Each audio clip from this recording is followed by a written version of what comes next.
আসসালামু আলাইকুম সবাইকে। আজকে আমি আপনাদের সাথে শেয়ার করব লইট্টা মাছ আমি কিভাবে ভুনা করেছি। সেটাই অনেক বছর আগে খেয়েছিলাম আর এখন এদেশে রান্না করেছি। আলহামদুলিল্লাহ খেতে অনেক মজা ছিল, অনেকটাই লইট্টা শুটকির মতো এটার টেস্ট মনে হয়েছে। মাছগুলোকে আমি ভালো করে লবণ দিয়ে কয়েকবার ধুয়ে নিয়েছি, তারপরে বাকি প্রসেসিংগুলো করেছি। ভিডিওটা পুরো না টেনে দেখতে থাকেন।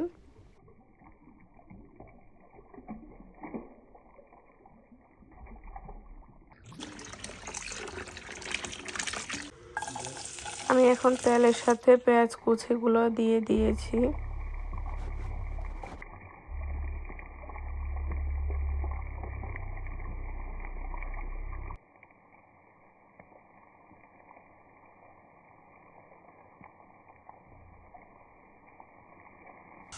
এখন এর সাথে দিয়ে দিব স্বাদ মতো লবণ।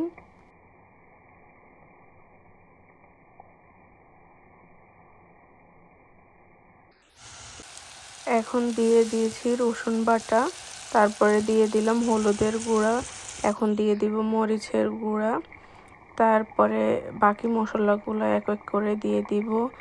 এখানে দিয়ে দিয়েছি জিরার গুঁড়া, এখন দিয়ে দিব ধনিয়া গুঁড়া। কিছুক্ষণের জন্য এখন ভালো করে মশলাকে একটু নেড়ে ছেড়ে মিক্স করে দিব। তারপরে এতে পানি অ্যাড করে দিব যেন মশলাটা না পুড়ে যায়।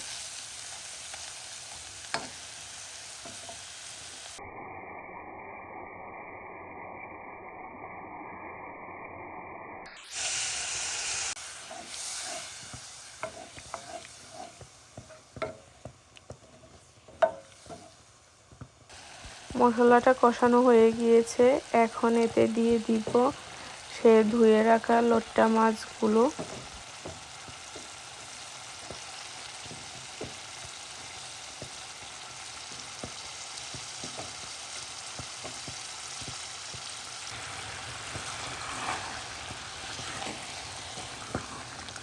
এখন ঢাকনা দিয়ে কিছু সময়ের জন্য রেখে দিব।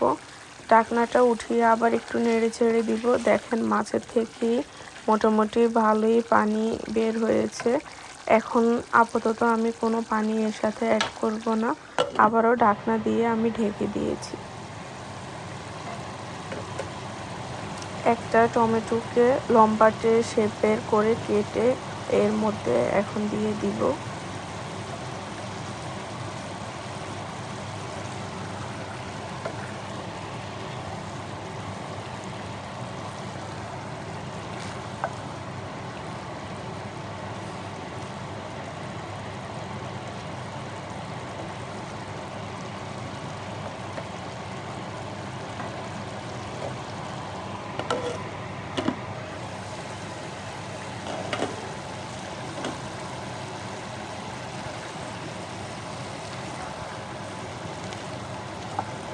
আমার রান্নাটা মোটামুটি শেষ পর্যায়ে হয়ে এসেছে। কয়েকটা কাঁচামরিচ দিয়ে দিব এতে, তারপরে আবার একটু ঢাকনা দিয়ে রেখে দিব কাঁচামরিচগুলো যেন ভালোভাবে হয়ে যায় সেজন্য। এরপরে আমি লাস্ট এতে ধনিয়া পাতা কুচি করে দিয়ে দিব। আপনারা দেখছেন আমি পানিটা পুরোই টেনে নিয়েছি, যেহেতু আমি এটা ভুনা করেছি, শুকনো শুকনোই রেখেছি। আর ধনিয়া পাতা দিলে যে কোনো তরকারিরই স্বাদটা আরও দ্বিগুণ বেড়ে যায়। আপনারা এই লইট্টা মাছের ভুনা দিয়ে এক প্লেট ভাত খেয়ে উঠতে পারবেন। আলহামদুলিল্লাহ এত মজা হয়েছিল। তরকারিটা অনেক বছর পরে রান্না করেছি, অনেক মজা হয়েছে। ভিডিওটা ভালো লাগলে আপনারাও ট্রাই করে দেখবেন আর কমেন্টস করে জানাবেন। ভালো থাকবেন সবাই। আল্লাহ হাফেজ। আজকের ভিডিওটা এখানেই শেষ করছি।